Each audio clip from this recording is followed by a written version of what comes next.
선생님한테 직접 듣고 싶습니다. 선생님은 좋은 의사입니까? 아니면 최고의 의사입니까? 필요한 의사다. 그래서 나는 내가 아는 모든 걸 총동원해서 이 환자한테 필요한 의사가 되려고 노력 중이다. 답이 됐냐? 구급차에 실린 응급 환자가 입원 가능한 병원을 찾다 이송이 지연되는 일명 응급실 뺑뺑이 연 16,000건. 생명과 직결되는 대표적 필수 의료인 소아청소년과 외과의 만성적인 의사 부족. 이게 다 의료 수가 때문이라는데 그렇다면 의료 수가는 과연 무엇일까? 같은 의과대학 동기로 만나 가장 친한 사이가 된 두 사람. 각각 안과, 소아청소년과 의사 면허를 취득한 두 사람은 각자의 목표를 안고 안과, 소아청소년과 전문병원에 취업한다. 아침 9시에 출근한 안과 의사는 오늘 2건의 라식 수술이 잡혀 있다. 수술 한 건당 소요 시간은 평균 20분, 진료비는 건당 221만 원. 그렇게 1년을 일한 결과 안과 의사는 병원으로부터 연봉 3억 8,918만 원을 번 것이다. 같은 대학 동기, 소아청소년과 의사는 어떨까? 출근하자마자 대기 중인 환자들을 빠르게 보기 위해선 쉴 틈이 없다. 아이 한 명당 할애할 수 있는 시간은 단 3분. 한 명 진료 시 책정된 진료비가 10,000원이 조금 넘기에 병원에선 환자를 많이 받는 것으로 수지타산을 맞춰야 한다. 하지만 이마저도 수월치 않다. 수월한 진찰을 위한 사탕 공세부터 맘카페에 올라오는 엄마들의 매서운 평가까지 감내해야 한다. 그렇게 1억 3,474만 원이라는 적지 않은 연봉을 받았지만 소아과를 선택한 걸 후회한다. 같은 의대를 나온 의사지만 너무나 다른 삶. 내, 외, 산, 소 약칭해서 하는데 그래서 가장 기본이라고 할 수 있는 게 내과, 외과, 산부인과, 소아과고 생명체로서 어쨌든 질을 유지하기 위해서 꼭 필요한 의료 서비스를 얘기하겠죠. 내외산소의 진료비는 이 의료 수가에 따라 대부분 정해져 있다.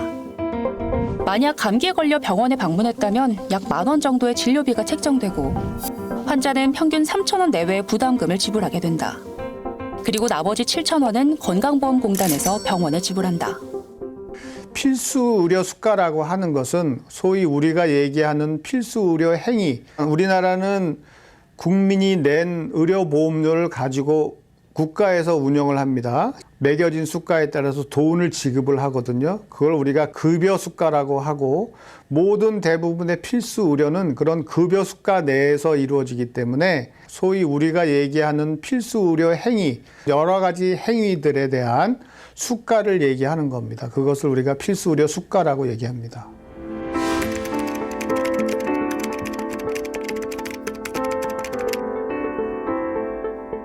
그런데 필수 의료과와는 달리 피부과, 안과, 성형외과 대부분의 수술과 시술은 수가의 영향을 받지 않고 있다. 즉 정해진 가격 없이 진료비를 책정할 수 있는 것이다. 병원마다 의사마다 다르고 지역에 따라 병원 시설에 따라 가격이 천차만별이다. 쉽게 말해 시장 원리에 따라 가격이 정해진다. 그 결정은 병원이나 의사가 한다. 그 인기과라고 하는 안과, 피부과, 성형외과 같은 경우에는 예를 들어서 백내장 수술을 할 때 의료보험만으로 해서 치료를 받으면은 50만 원을 넘지는 않습니다. 하지만 그때 백내장 수술에서 사용하는 렌즈를 본인의 선택에 의해서 좀 더 고급, 기능이 많고 좋은 걸로 하게 되면 본인이 200만 원을 더 내고도 기꺼이 받겠다. 본인 부담으로 치료하게 되거든요. 근데 소아과에는 사실 아기들을 상대로 무슨 CT 하나 찍기도 어렵고 피검사하기도 어렵기 때문에 그런 검사를 최소한만 하게 될 거고 약도 아기들은 조금밖에 안 쓰잖아요. 사정이 이렇다 보니 안과, 성형외과, 재활의학과, 정형외과는 경쟁이 치열하고 응급의학과, 산부인과, 흉부외과, 소아청소년과는 항상 미달이다. 대학병원의 사정도 마찬가지다. 특히 외과 계열은 수술을 해도 적자에 해당하는 거고 예를 들어서 뇌종양 환자 입원해서 그 환자를 검사하고 수술 준비하고 하는데 전공의, 전문의, 그다음에 영상의학과 의사 여러 분들이 관여를 하고요. 막상 수술방에 들어가면 수술방을 관리하는 서큘레이팅 간호사, 순환 간호사라고 있고 보조 수술방에 직접 들어오는 수술 간호사, 그다음에 환자 상태를 모니터링하는 기사, 그다음에 마취과 전문의, 마취과 간호사, 마취과 전공의, 또 신경외과 수술, 뇌수술은 보통 이제 2-3명이 하는데요.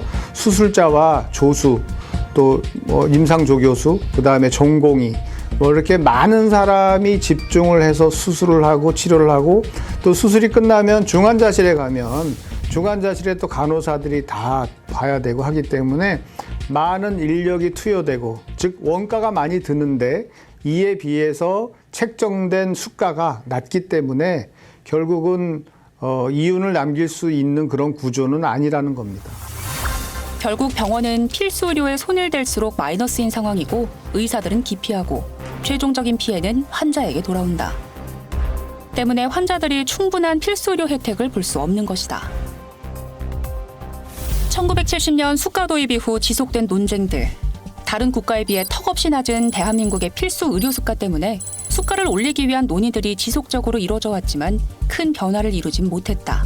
그런데 필수 의료를 살리기 위해 정부가 10조 원 이상을 투입하겠다고 밝혔었는데 정부는 필수 의료 붕괴 상황에서 급한 대로 무려 10조 원을 투입하고 필수 의료 소외를 낳은 수가 체계를 개편하겠다고 발표했다. 정부는 2028년까지 10조 원 이상을 필수 의료에 투자하겠다고 밝힌 바 있으며 차질 없이 시행하겠습니다.